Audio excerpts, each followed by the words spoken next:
Okay, great. So it's a great pleasure for me to introduce Professor Sponberg from Georgia Institute of Technology. Uh, Professor Sponberg is now Glen Robinson Professor in Complex Systems in the School of Physics and Biological Sciences. He was a former Dunn Family Associate Professor, still at Georgia Tech. He leads the Agile Systems Lab. He has a postdoc at University of Washington, a PhD from UC Berkeley. He's an expert in many things: physics, biology, engineering, the combination of those, with applications to integrative biology, robotics, and many other fields. And we're really looking forward to hear from him about his research. So, without further ado, please, Professor Sporgen. Thank you. So it's a real pleasure to be with you today. I want to apologize first. My voice is going out a little bit, so if it gets a little shaky at the end of the talk, or if I stop to take some tea, please bear with me. So I'm not sure entirely of who all is in the audience, but I want to encourage people, if they have questions as I'm going along, please post them in the chat or interrupt me if there's a mechanism for doing that. And Alessandro, if you want to stop me at any time. I'll try and give a few pauses as well as we go along. But we can also, of course, do those at the end. So what I want to talk to you today about is the super-resonant dynamics and self-excited oscillations in insect life. But more generally, I want to talk about the approach that we're taking to trying to understand complex behaviors in biology and how we can do that with an underlying physical and mathematical approach. And I like to start with a couple of quotes.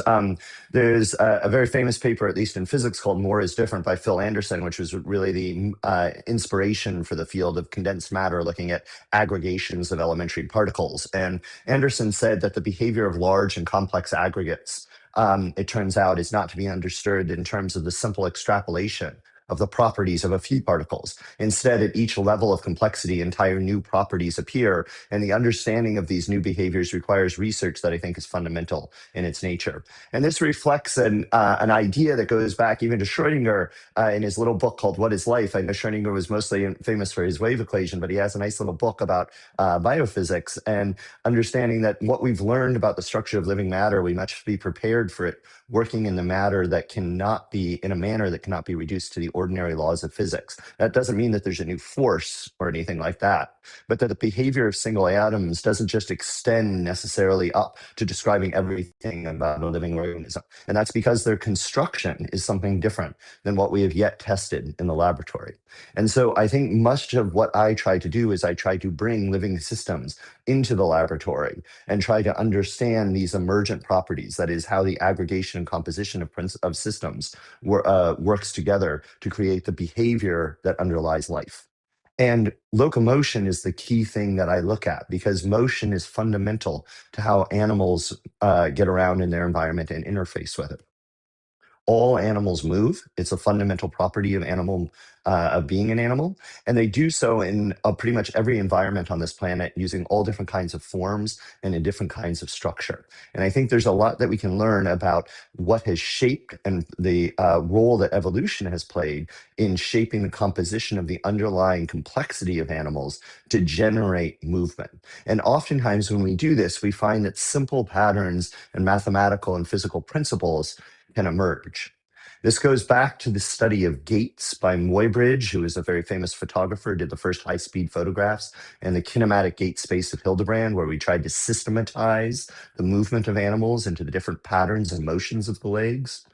That was formalized in a bit more mathematical and dynamical systems context by the modern thought of templates, so these underlying physical dynamics that all kinds of runners collapse to. So whether you're a cockroach or a human, you all run with inverted, spring-loaded, inverted pendulum-like dynamics of your center of mass. And in fact, the non-dimensionalized leg stiffness that you use is the same from small scales to large scales in animals.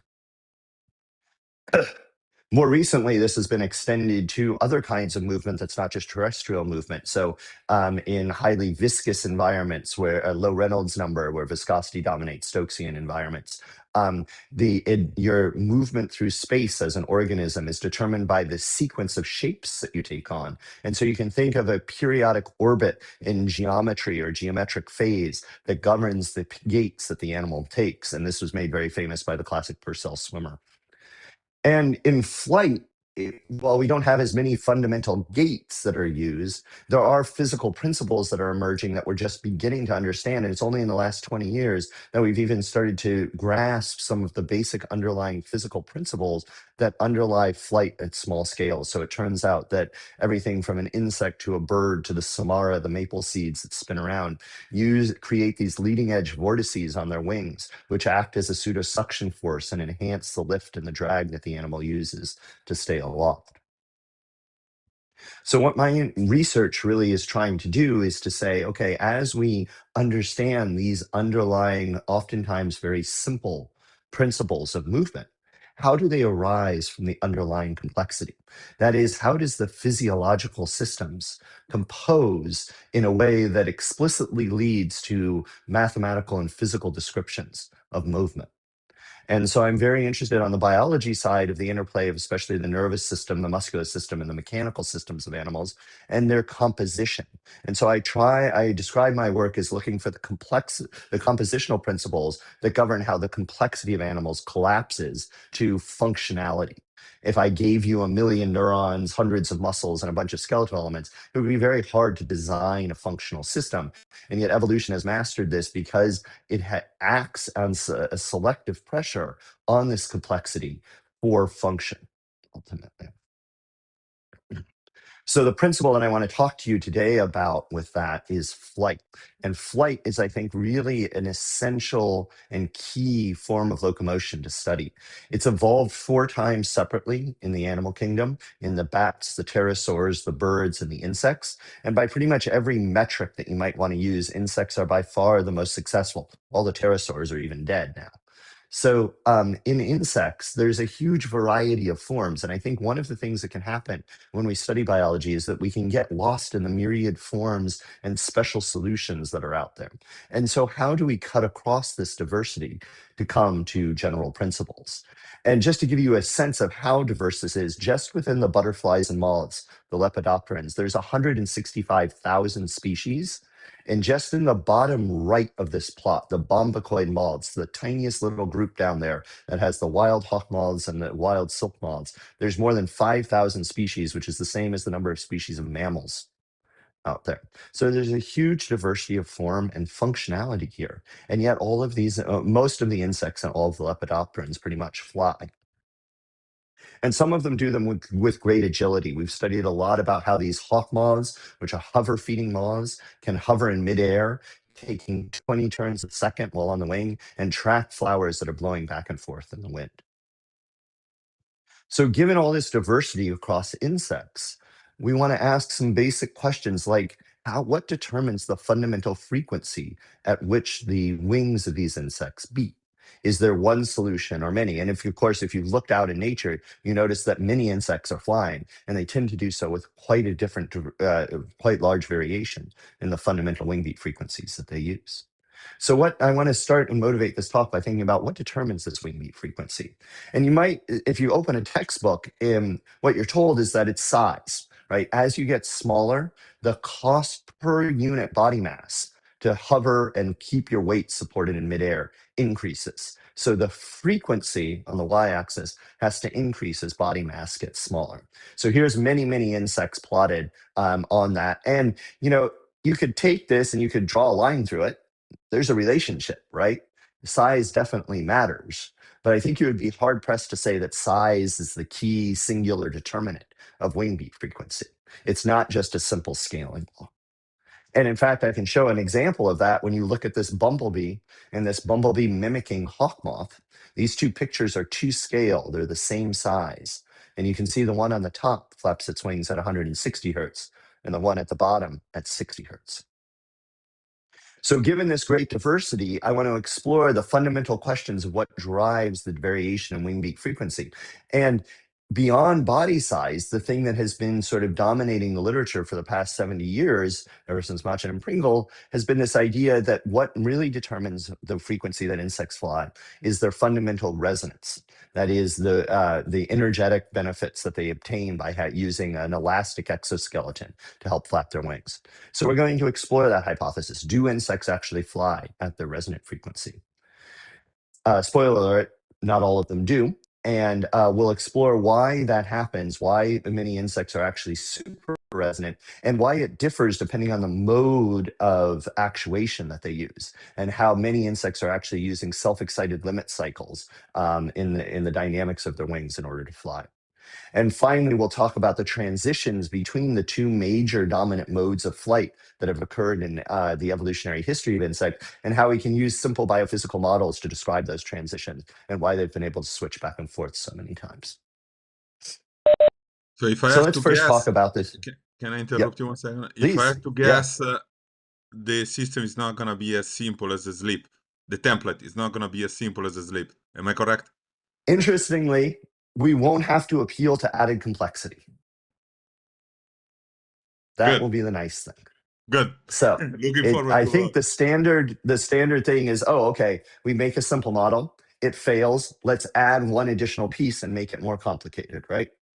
What I want to explore here is a fundamental model that does apply across all the insects, but what does it tell us once we start using that model? Okay. beautiful. So this work is a long-standing collaboration between my group and Nick Gravish's group. If you see a robot in this talk, that's all Nick. He's an amazing biophysicist and engineer. His group, and especially James Lynch, his former graduate student, were really amazing at this. And this collaboration has really come from an interaction of my group and his group for about 10 years now. So I really want to acknowledge him and my students up front and postdocs. So to frame this problem, let me just explain that flight is really hard. And a good example of the two dual challenges of flight that are going to be important for this talk is if we look at our best engineered bio-inspired flapping robots that are at an insect scale. It's really hard to build a robot like this. The two major challenges are control and power. Flight at these scales is dynamically unstable. If you solve for the equations of motion of the wings coupled to the body, there'll be unstable dynamical modes that have to be controlled. And if you don't control them, you'll see things like this roll instability and this classic pitch instability. These are two types of instability that are very well known to pilots and are true for pretty much any aircraft, especially a flapping wing aircraft. But the other challenge is power, especially at the centimeter scale. So the video on the left is one of the most impressive and one of the first autonomous flapping robots, meaning ones that doesn't have to have a tethered line providing power to it. And in order to get this robot to fly autonomously, it looks really good. It has a giant solar cell on the sail above it, and it's being illuminated by the equivalent of 3 solar suns of power in order to get it to fly for a few seconds. So things have improved since then a little bit, but this goes to show that it is very difficult to create enough power and to control your flight in a way to get stable flying at the centimeter scale. So how do biological systems do that? Well, one of the secrets that they use is that they don't directly move their wings, at least not with their main muscles. Their main muscles don't attach to the wings directly. Instead, they're oriented along this elastic exoskeleton, and they deform this exoskeleton like an elastic shell, and the strain propagates to the wings. So what that means is that the muscles are acting in parallel and in series with elastic elements. So if you have an actuated element, you have some inertia coming from the wing, and you have a source of storage and return of potential energy, you have the makings of a resonant mechanical system. And this has been known for about 70 years. There's no question that insects have resonant mechanics. That means they exchange potential energy with kinetic energy, and that can provide some favorable power savings to them. And to think about that, I want you to think about where the power, the mechanical power from the muscle goes. It can basically go to two places. One thing that the muscle power has to do is it has to drive the aerodynamic forces that the animal needs in order to stay aloft. And basically, unless the animal can move its wings back through its own wake, once it puts energy into the environment, it can't get that energy out. So this is basically power that the muscles have to provide on every wing stroke. But in addition to this, the muscles also have to accelerate and decelerate the wings on each half wing stroke. And this is energy that the animal can save. And it can save that energy by having the inertial movement, the inertia of the wings load and then return energy from an elastic element, from that springy thorax. And especially for a large insect like the moth, this can be about 50% of the power costs. So if it can use the elastic energy storage of its exoskeleton at the right phase, it can save a lot of its power and direct more of its muscle power into aerodynamic power, overcoming that power challenge.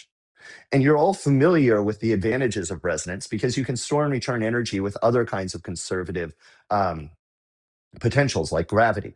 So, for example, Calvin here on the swing, the last time you've been on a swing set, you know that you can build up a much larger oscillation. You can get a lot more mechanical energy into the system than you can pump in on each cycle. And that's because you can store it against gravity and return it as kinetic energy on each cycle. But to do so, you have to operate at the right frequency. And if you operate too high, there's sort of a frequency called the resonance frequency at which you're kinematically optimal. But you can be, if you're going well above that frequency, then you're like Calvin here. If you're shaking too quickly, you won't actually go anywhere because you won't be pumping in energy at the right frequency. So let's ask a simple question. We know that there's this potential for storage and return. Are the insects actually operating at their resonance peak, or are they operating off their resonance peak? So how can we do this? We can make a model of the underlying mechanics. And what we can say is, okay, we have a driving force, the actuation force, and it's deforming a parallel elastic element. It turns out the series elastic element doesn't really matter for this story. It's quite weak compared to the stiffness of the parallel elastic element, so that one dominates. Then you have the wings, and they have an inertia and an aerodynamic force that they're producing. And so we can characterize the thoracic exoskeleton as a stiffness. We have a transmission ratio that just turns the linear deformation of the muscle into the angular deformation of the wings. And we can draw out the simple equations that would govern this aerodynamic resonant system. So this is just a second order harmonic oscillator, except instead of having viscoelastic damping, which is velocity dependent, it has a velocity square term in the aerodynamics, right? It's written as phi dot times the magnitude of phi dot, so that we keep the direction, right? But really the magnitude of the aerodynamic drag is proportional to the velocity squared. So I have a question And about here the the system. equation is drawn as a torque instead of as a force. Yeah, sorry for Yep. keep interrupting you. So I have a question Please. on Yeah, this. this is So great. when you first mentioned this in the previous slide, I would have thought we would Hmm. have gone to something which looked like, an inverted pendulum with, some oscillatory, at the bottom, right? That if you stabilize the inverted Yep. pendulum when if you do some sort of oscillation, right? That one Yep. is in homogeneous term though, while this is homogeneous, right? So you don't have Yeah. it's something like you just have phi, right? So you don't have some sort of Mhm. external something which is an explicit dependent term. You stabilize this with this sort of quadratic aerodynamic term, Good. correct? Well, we have this external forcing, which comes from the muscle, right? So right now we have this Oh, okay, external okay, okay. forcing that's coming Got it. in. Got And it. we're going to define that's exactly where the business is going to come in just a minute is how are we driving this system? Okay. Beautiful. Thank you. So right now we have the mechanics on the right hand side and we have the forcing on the left hand side, right? So this is just a forced damped harmonic oscillator, but the damping is V squared instead of viscous. Okay. Because it's aerodynamic. And then I've turned it into torques with the transmission ratio. So everything's a torque. All right. So let's parameterize this system and see how far we can get. So it turns out that the inertia of the wings is very well known, and there's many different models of the aerodynamics of wings. We've tried a lot of different ones. Actually, for the sake of this talk, I can just use a very simple translational aerodynamics model for this because that dominates the power requirements of the wings. It dominates the drag forces that the wings are producing. And that's all captured in that parameter gamma, capital gamma, which is a function of many things. It's a function of the air density, the drag coefficient, the shape and the size of the wings. But really, for any given organism flapping, it's going to be with a certain size, it's going to be a constant value that's just a parameter in the system. So this has been well characterized for many insects, including moths like this. The thing that we didn't have was a characterization of this stiffness term. Okay, in fact, we just posited here that it was a linear stiffness. And so one of the first things that we did is we tried to characterize the stiffness of that elastic exoskeleton by actually taking the thorax, the exoskeleton, out of the animal and deforming it right along the line of action that the muscle produces force along. This was very important because you get very different stiffness values because it's so shape dependent if you do it in a different axis. And when we did that, what we found was that we get a stiffness, a force velocity curve that looks very much like almost a perfect linear Hookean spring, right? It has a little bit of stiffening at the ends, and it has a little bit of a space in the middle, right? And a little bit of an ellipse, which is the internal dissipation of the system. That dissipation actually is interestingly not viscous, it's structural, it's frequency independent, but it's so small compared to the aerodynamic forces that we can neglect it for the rest of this talk. We do put it in sometimes and has a few interesting implications in some cases, but not for the purpose of thinking of resonance. So basically, by fitting a nice linear elastic element to that, we can now characterize the last term in this equation. And we can say, okay, let's think of the forcing of this just as a sinusoidal forcing coming from the muscles, which ends up being a very good approximation here for something like a hawk moth, because there's basically one downstroke muscle and one upstroke muscle, and they produce periodic forcing in antagonistic phase to one another. And if we simulate this equation, driving FM just with a sinusoid and asking what amplitudes do we need to produce, what forcing do we need to produce in order to get an amplitude of oscillation, given the force that we see for these muscles, what we'll see is that the peak, so if I change the magnitude of FM, I'm just going to scale this axis, but I'm not going to change the dynamics on the right-hand side. So we get this nice resonance curve. And what we see is that there's a resonance peak at about 12 hertz, but the natural flapping frequency of this moth is about 25 hertz. So it's actually flapping its wings significantly above the frequency that would be kinematically optimal or that aerodynamically optimal, right? So it wouldn't actually flap its wings with a 240-degree wing stroke, but it could use a lot less power, could reduce FM if it was operating at its maximum peak. So the moth is flying significantly above resonance. And in fact, this is very robust to any sort of natural variation that we would have in any of these parameters. We did a sensitivity analysis where we basically varied K and the transmission ratio and the aerodynamic terms and the wing inertia over a very large range of sort of very conservative estimates of what this could be biologically. And the wing beat frequency is always super resonant. So what this means, and in addition, we know that the nonlinearities don't matter that much because we can look at the time series at each of the oscillations. And when you have a nonlinear resonant dynamical system, what will happen is oftentimes the dissipation, like that aerodynamic dissipation, will take power out of the fundamental frequency and drive it to your higher harmonics. And we actually do see a very, very tiny harmonic there, but it's less than 7% of the power in the system. So basically, these systems are operating like nice linear resonators, but the animal is flapping its wings well above its resonance frequency. Okay, and we can show that regardless of which amplitude we're oscillating at, you get a little bit of power in the harmonics, but not much. So when we ask where is the moth operating on this system, it's actually operating at sort of an intermediate value. It's well above resonance. It's still at a value where it's getting pretty significant energy storage and return through its parallel elastic system, but it's not saving as much energy as it could. So why might it not be doing that? All right, that's should be the next question.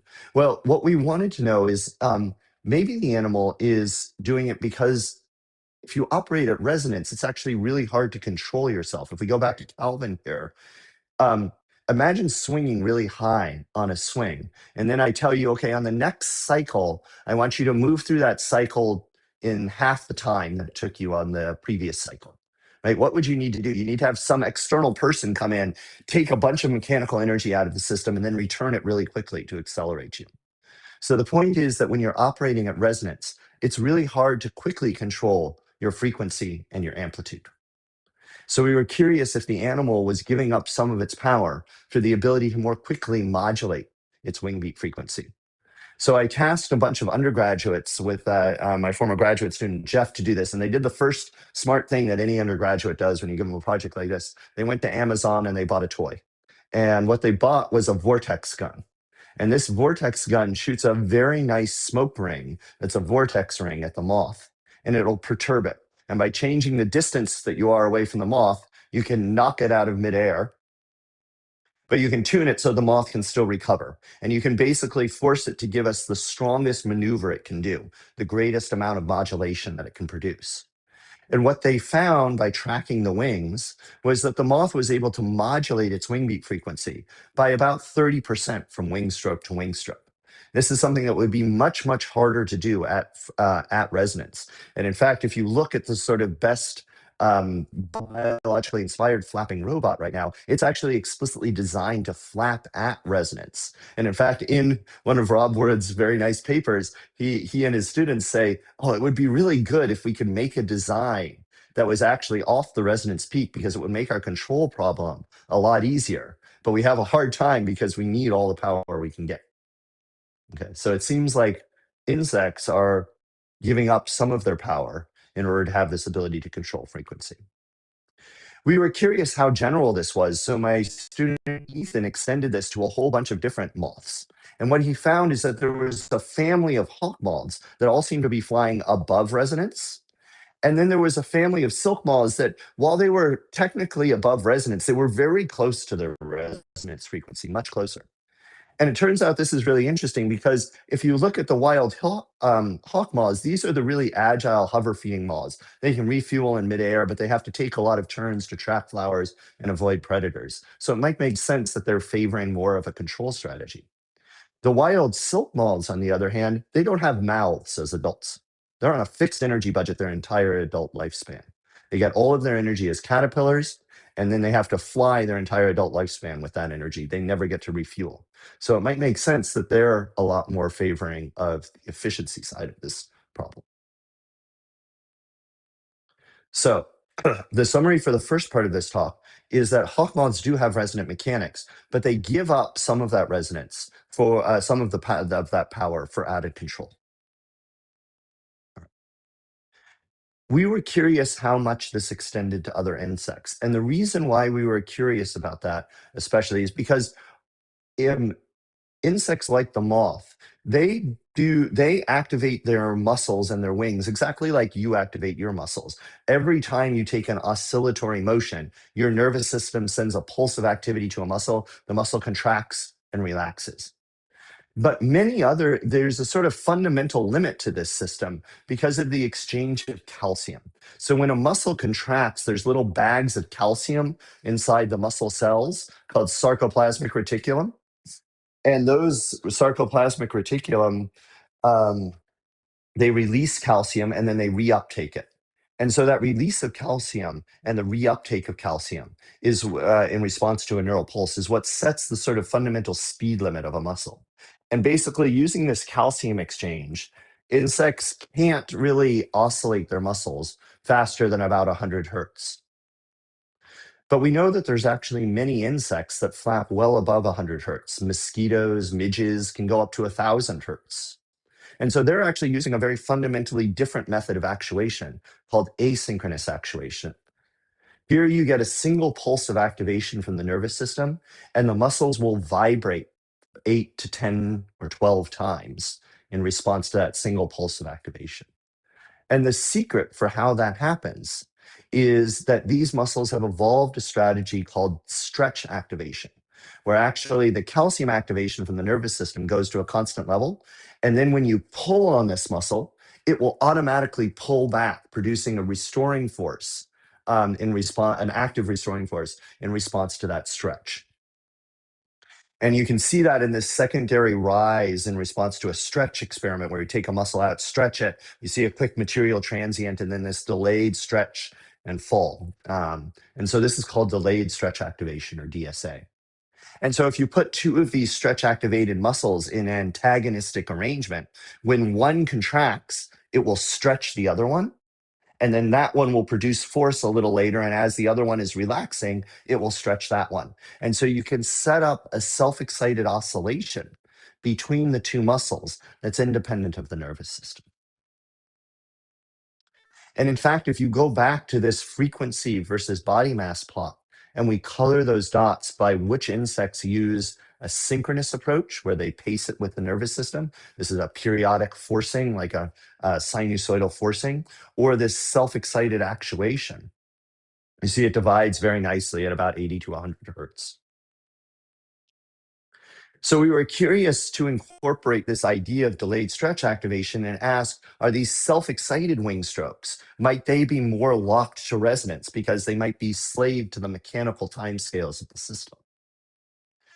So the way that you characterize this is with a delayed stretch activation experiment. You look at this rise and fall in response to a step function in stretch. Well, what we realized is that we could treat that step function as an impulse response. And then the response of the force of the muscle it can be characterized by just two exponentials, a rising exponential and a falling exponential. And you could then generalize this by treating this as a system ID problem, where if we pull on a system, that's like giving it a delta function in velocity. We can characterize this. I'm sorry, I'm going to define one other parameter here. We can characterize this by the rise time of the force, T naught, which is just a ratio of the rising exponential and the falling exponential. So what we can do is we can think of this as the dynamic response to a delta function in phi dot. If we give an impulse to the wings, that will translate to an impulse stretch to the muscles, which will in turn produce a force response. And we can generalize this to any trajectory of the wings by taking a Laplace transform of this and turning this into a different ordinary differential equation. So as long as this is a linear system, dynamical systems interpretation of this step response, where we basically turn the general response to a step into the response to an arbitrary trajectory of the wing, phi dot, as a function of the forcing. Okay. So the muscle's response now is sensitive to the movement of the wings. And remember, our mechanics equations are the other way around, right? We force them, and the mechanics governs the time evolution of the wing kinematics. So what this system becomes now is two coupled second order differential equations. And now we've replaced the muscle forcing instead of using like a sinusoidal exogenous force. Now the forcing itself is also dependent on the mechanical state of the system. So phi dot triggers the force, and the force drives the change in the mechanics. So now we have two coupled second order differential equations that govern this second mode of flying. And we were curious, do these systems also produce resonant flight at resonance or at super-resonance? And so the one free parameter in this system is that mu parameter, and it basically scales the magnitude of that stretch activation force from experiment to the amount of force that you would need to oscillate the wings at the given amplitude and frequency that we observe. So we can fix that parameter by knowing the amplitude of a wing stroke that the animal is using. And so my student, Ethan Wold, who recently finished his PhD, characterized the stretch response of the bumblebee muscle, which is an asynchronous flying insect. And what he did is he then constructed the resonance curve for bumblebees. And here he's looking at the undamped resonance and also the damped resonance, FD, which of course is always going to be lower than the undamped resonance. And he sees that the bumblebee is flying significantly above, almost twice the frequency of its fundamental resonance frequency. And what he then did is he extended this argument to many other insects. So what we have plotted here is the wing beat frequency that the animal uses on the y-axis and its resonance frequency on the x-axis. And so here's the equivalency line. And he first plotted all of those moths and butterflies, lepidopterans, on there. Some of them were close to the line. Many of them were well above the line. Then he did the hymenopterans, the bees and the wasps. They were all pretty much super resonant, quite super resonant. And the boundaries here, the dashed lines, represent the variation that we think is sort of reasonable to assume about the system.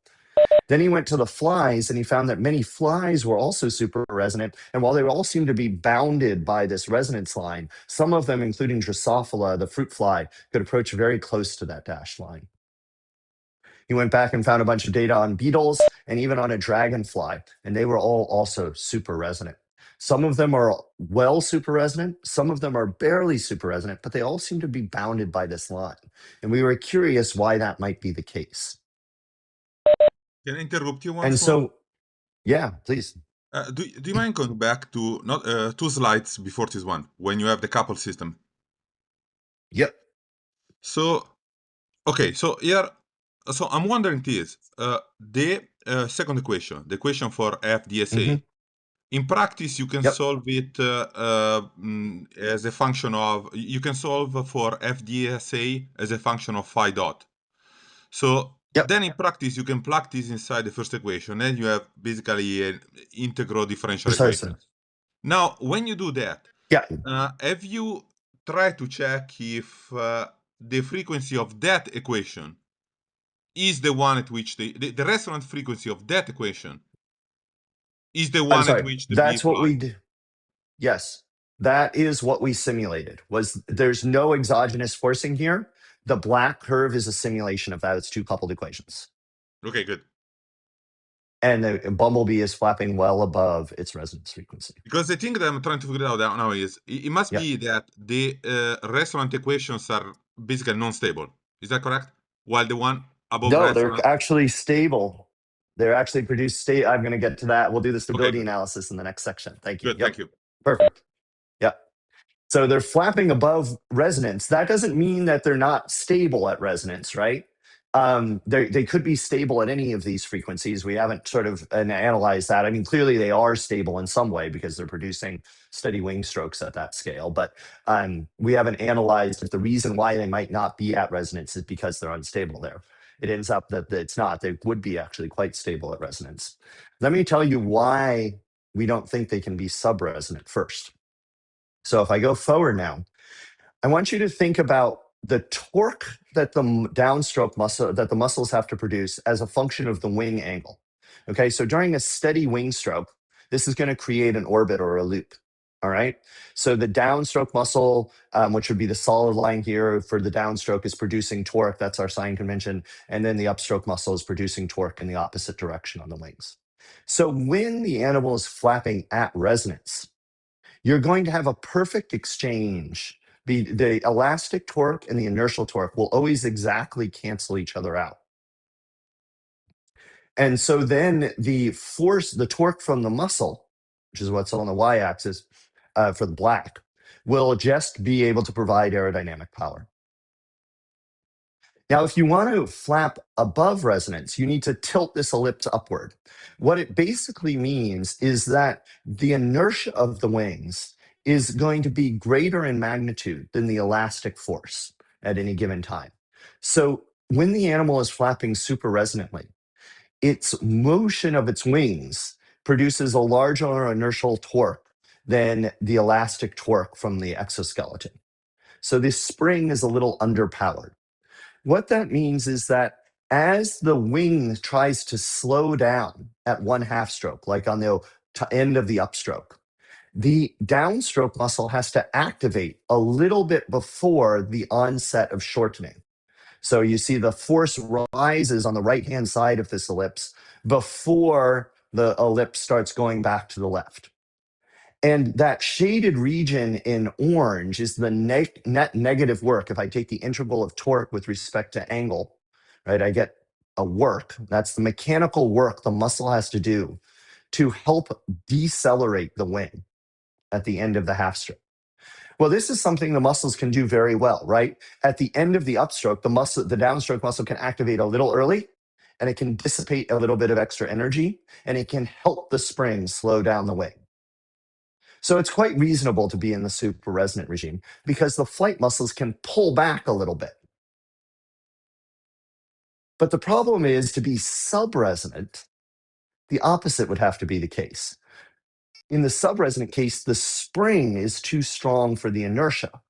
And so basically what has to happen here is that the muscle has to pull back on this, has to push back on the spring a little bit so that it doesn't accelerate the wings too quickly. And so what the muscle would have to do is would have to produce significant force at a different phase in the cycle after its shortest point. The muscle would have to still be producing a lot of force. And basically, this is not something muscles do. Muscles don't push, they only pull. And so, because of this asymmetry in how muscle, in the directionality of muscle force production, muscles can't actually realize a sub-resonant system in this simple arrangement of two antagonistic muscles. So, despite having self-excited wing beats, bumblebees also fly above resonance, and it looks like most of these insects are bounded above resonance, probably because of the mechanics of how this works. So then the last thing that we wanted to do, and I'll finish up the talk with this, is how these insects might have transitioned back and forth between the two modes of flight. And this was motivated by the fact that, again, these two types of modes of flight map really nicely onto periodically forced harmonic oscillators, aerodynamically damped harmonic oscillators, which are like your spring, your frequent, your Newton's cradle, your locomotion. And in the asynchronous case, because it's a state-dependent forcing, there's no exogenous forcing, it's an intrinsic forcing of the system. So it creates a limit cycle. Like these little dipping birds or the crazy dancing guys you see in front of the car sales places, or cardiac rhythms. These are all self-excited dynamical systems that have true limit cycles. Well, what was interesting is if you look at a phylogeny or the evolutionary family tree of insects, so we have all the different orders of insects up on the top here, and this is my former postdoc, Brett Aleo, did this. You'll see that a number of different insects have that asynchronous strategy in red or that synchronous strategy in blue. And it looks like it's transitioned back and forth many times. In fact, it has. But what Brett did is he did a Monte Carlo simulation of the state transitions from wingless to synchronous to asynchronous. And when he did this sort of evolutionary reconstruction, he found that the maximum likelihood reconstruction of the evolutionary history of this was actually that there was one original evolution of flight. That's the first flying insect. And then after that, there was actually only one evolution of asynchrony, of that self-excited oscillation, and then it was lost potentially in a number of other groups. So it reverted back to periodic forcing. Well, that was really interesting to us because the lepidopterans, the moths here, what that means is that they probably had an ancestor that had these self-excited oscillations. So what we add, in fact, if we looked at the posterior probabilities, there's about an 87% likelihood that these guys had an asynchronous ancestor. That is, despite the fact that they pace their wings with this exogenous forcing from the nervous system, they might have evolved from a species that used stretch activation. So what we were curious is, do these moths actually still possess that capacity for stretch activation? And maybe it's just not exciting the system enough. And so we took the moth's muscle out of the animal and we did that stretch experiment that characterizes the stretch response of the muscle. And so here we're looking at the stress on the y-axis normalized to a tetanic stress and the strain on the y-axis on the bottom plot. And so we stretch the muscle. And now the key thing here is in this region where we hold it constant, do we see a secondary rise in force? And in fact, we do. It's quite small, but it has a characteristic rise and fall that can be characterized by the same two time constants of other insects. And so this system that is exogenously excited still has the state dependency in it. And so it turns out that what's happened is the magnitude of this state dependent forcing has been turned way down and it can't fully excite the system. But we were curious about formalizing that a little bit more. So we decided, could we combine both types of activation, both types of forcing into one biophysical model? So we took our resonance mechanical equation at the top there, and we took our state-dependent activation at the bottom. And we said, okay, let's consider two types of forcing, the delayed stretch activation, the state-dependent forcing, and an exogenous sinusoidal forcing. And we'll add them together with an interpolation factor, KR, that basically takes the system and goes from all state-dependent to all exogenous, or back and forth, okay? And then we use that to create FM. So the force on the muscle now can be exogenous synchronous forcing or state-dependent asynchronous forcing or any combination of the two. And then we simulated this equation, okay? So it really has two parameters of interest. On the x-axis, we have the strength of that. We have that interpolation factor, such that if it's 1, it's fully synchronous, and if it's 0, it's fully asynchronous, it's fully stretch responsive, and it can have any value in the middle. And then on the y-axis, we have a parameter that is a ratio of 2 time scales. The T naught is the time scale of the rise and fall of the muscle stretch response. And the capital TN is the resonance, is the mechanical time scale, the natural period or the inverse of the natural frequency of the system. And when we simulated this with Hawk-Moth parameters, what we see is that there's a large region where all the blue region here is the moth flaps at its synchronous frequency. That is, the frequency the nervous system sets is the frequency that the wings beats produce, even in cases where there's a large amount of stretch activation where we're far to the left on this plot. What's happening is in the blue regions, all of the state dependency, all the stretch activation is being entrained to the synchronous system. But then there's this sharp boundary. So there's this blue region where the nervous system entrains the mechanical stretch activation, and then there's this sharp boundary, which is actually an Arnold tongue, of which you cross over, and then all of a sudden, higher frequency wing strokes emerge. And in fact, if you look at the power of the wing strokes that are in this plot, what you see is that you can have high power wing strokes in both the synchronous regime and in the asynchronous regime.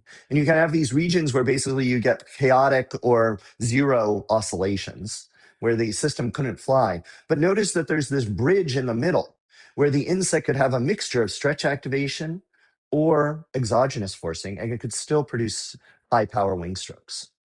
So we were curious if insects could cross over this bridge and evolve from one strategy to the other by moving across this bridge. So we built a dynamically scaled model that implements the same kind of flapping dynamical response. We dynamically scaled up the model so it has the same Reynolds number as it's moving in fluid.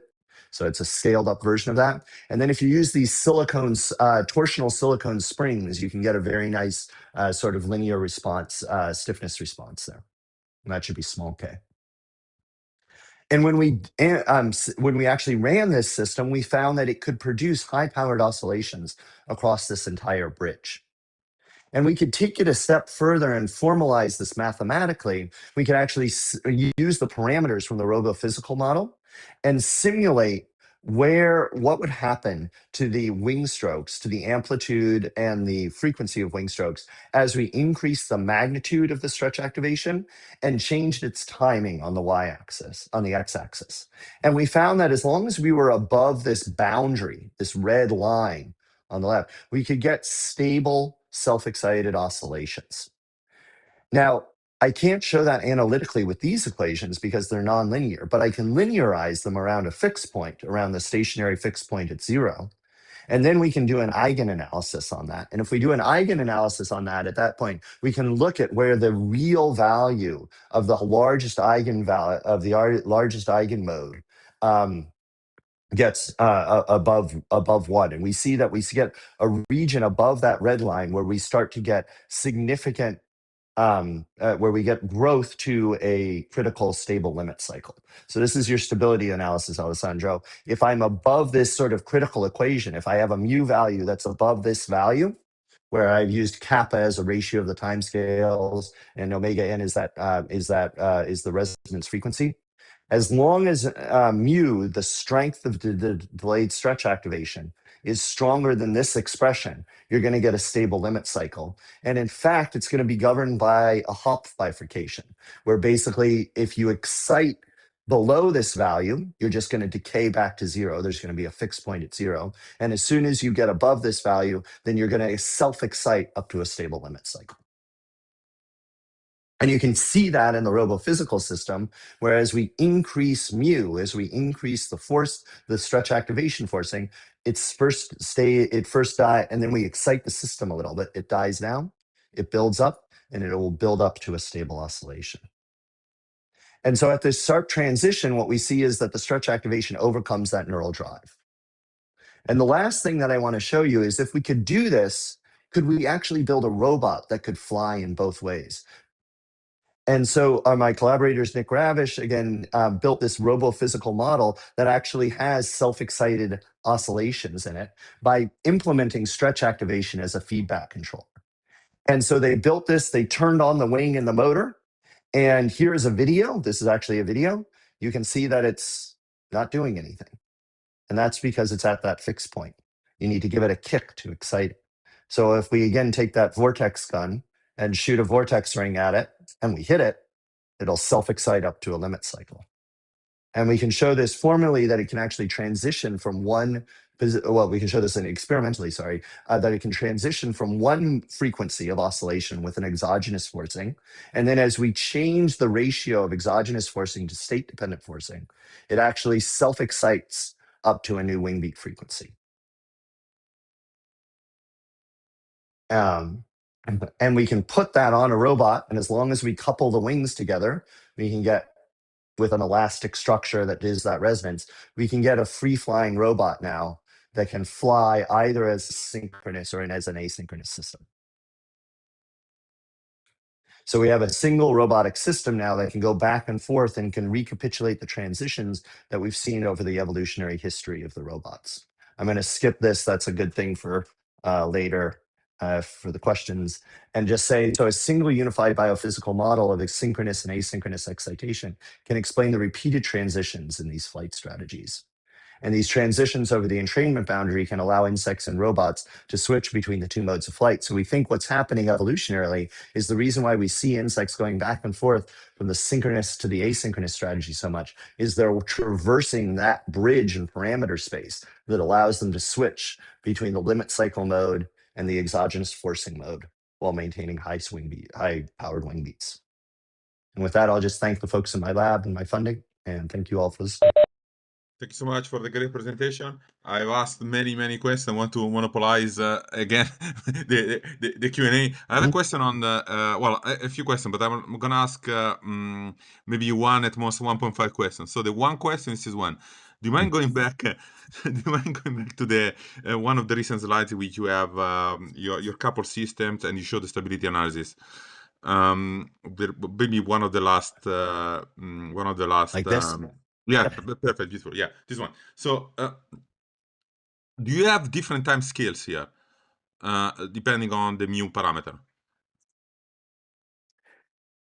Um, the mu parameter is a strength, is a magnitude, basically. It has to be stronger. It has to be coupled to the time scales. Basically, Right. because the time scales have your excitation rate of the stretch activation, the stretch, depending on how well the intuition here is depending on how well the stretch actuation is matched to the time scale of the mechanics, the resonant frequency. You need more or less magnitude of it to produce self-excited oscillations. You need basically a minimum of it if it's very well matched, right? Beautiful. Good. Perfect. That's the clarified. Then Yep. there is an Yep. earlier slide. This was the second slide in which you show the scaling, but the one in which you divide into two groups.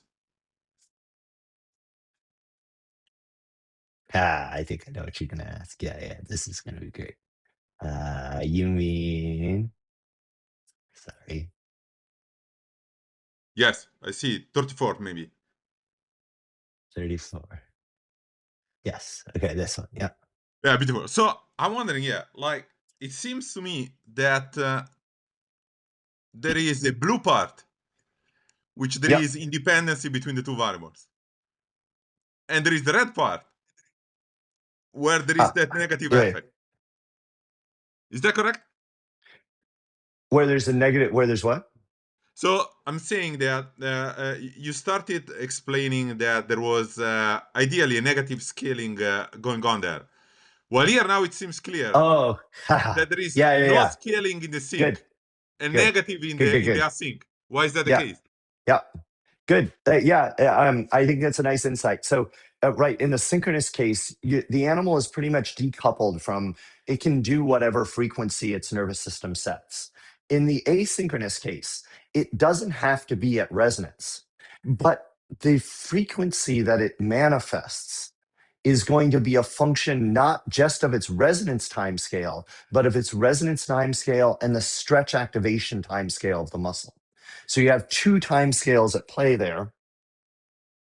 And as a result, if you change those, which is they're going to probably scale with body size, at least loosely, then you're going to move that system around in a more constrained way. But it's not fully constrained because the muscle physiology can evolve independently from the body size. And so we think that's what's producing the variation there. Does that Good. make sense?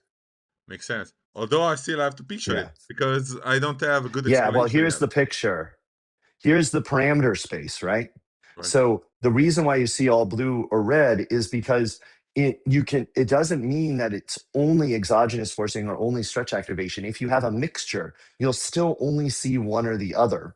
You won't see a mixed mode because of that entrainment boundary. So if you're on the right-hand side of this plot, the system will look synchronous, even if it has stretch activation, because the nervous system will entrain the state-dependent stretch activation of the muscles. But then as soon as you cross over the entrainment boundary, then you'll self-excite up to a new limit cycle that is independent of the neural frequency. Okay. Good. Yeah. And we So, can so there exactly are analytically describe that boundary a with a couple of different time scales, and then there Mhm. is some sort of catastrophe happening. I don't know what to call it, in which after a certain frequency, just jump directly to the next limit cycle, something Right. like So that. it's an entrainment boundary. But if those two time scales, if T naught and Tn match, if the resonant frequency and the stretch activation time scale, if they match, which is about what would happen in this bright purple region, then you can get high powered wing strokes throughout the mixed regime because basically you have a matching of the exogenous frequency and the intrinsic frequency of the limit cycles.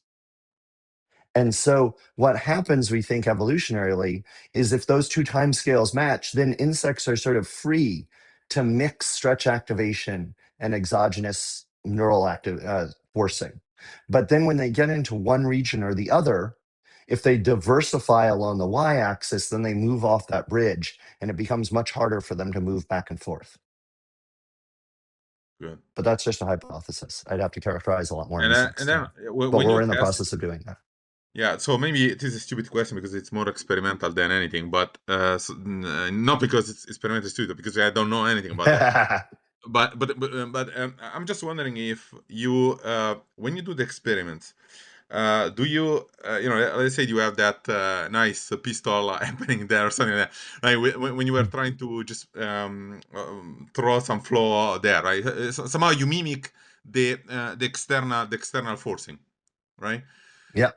And so when you mimic With the the robot, external, you mean like this? I was thinking about that toy, toy tool, or even this one maybe. Oh, there I'm not mimicking the external forcing. I'm just allowing the moth to flap, and Okay, then I'm okay, just okay, perturb. This is only to perturb it. Basically, okay, I'm okay, okay, okay. asking the moth, how fast can you modulate your wing beat frequency?